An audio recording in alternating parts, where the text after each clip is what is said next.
out.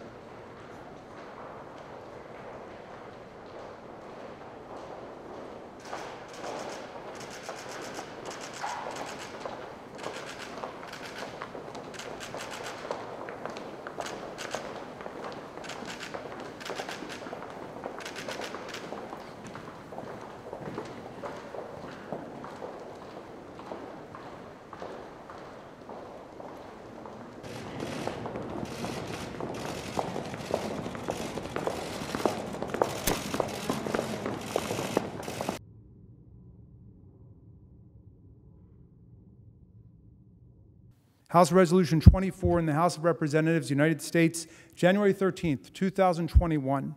Resolved that Donald John Trump, President of the United States, is impeached for high crimes and misdemeanors, and that the following article of impeachment be exhibited to the United States Senate. Article of impeachment exhibited by the House of Representatives of the United States of America in the name of itself and of the people of the United States of America against Donald John Trump, President of the United States of America, in maintenance and support of its impeachment against him for high crimes and misdemeanors. Article 1, incitement of insurrection. The Constitution provides that the House of Representatives shall have the sole power of impeachment, and the President shall be removed from office on impeachment for and conviction of treason, bribery, or other high crimes and misdemeanors. Further, Section 3 of the 14th Amendment to the Constitution prohibits any person who has, quote, engaged in insurrection or rebellion against the United States from holding any office under the United States, unquote.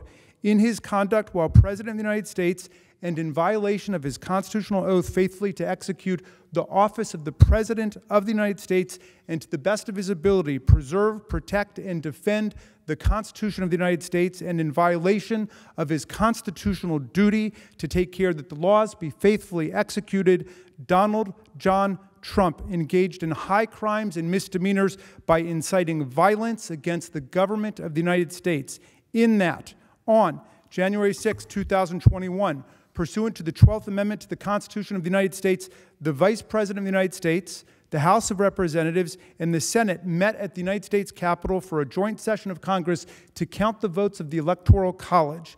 In the months preceding the joint session, President Trump repeatedly issued false statements asserting that the presidential election results were the product of widespread fraud and should not be accepted by the American people or certified by state or federal officials.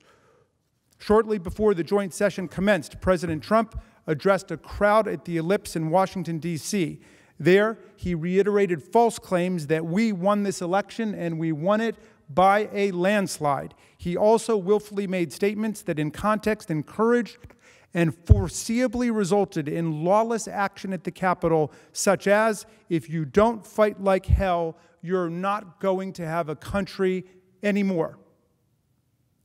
Thus incited by President Trump, members of the crowd he had addressed in an attempt to, among other objectives, interfere with the joint session's solemn constitutional duty to certify the results of the 2020 presidential election, unlawfully breached and vandalized the Capitol, injured and killed law enforcement personnel, menaced members of Congress, the Vice President, and congressional personnel, and engaged in other violent, deadly, destructive, and seditious acts. President Trump's conduct on January 6, 2021 followed his prior efforts to subvert and obstruct the certification of the results of the 2020 presidential election. Those prior efforts included a phone call on January 2, 2021, during which President Trump urged the Secretary of State of Georgia, Brad Raffensperger, to, quote, find enough votes to overturn the Georgia presidential election results, and threatened Secretary Raffensperger if he failed to do so. In all this, President Trump gravely endangered the security of the United States and its institutions of government. He threatened the integrity of the democratic system, interfered with the peaceful transition of power, and imperiled a co-equal branch of government. He thereby betrayed his trust as president to the manifest injury of the people of the United States. Wherefore, Donald John Trump, by such conduct has demonstrated that he will remain a threat to national security, democracy, and the Constitution if allowed to remain in office, and has acted in a manner grossly incompatible with self-governance and the rule of law. Donald John Trump thus warrants impeachment and trial, removal from office, and disqualification to hold and enjoy any office of honor, trust, or profit under the United States. Nancy Pelosi, Speaker of the House of Representatives. Mr. President, that completes the exhibition of the article of impeachment against Donald John Trump, President of the United States. The managers request that the Senate take order for the trial. The managers now request leave to withdraw. Thank you, Mr. Raskin.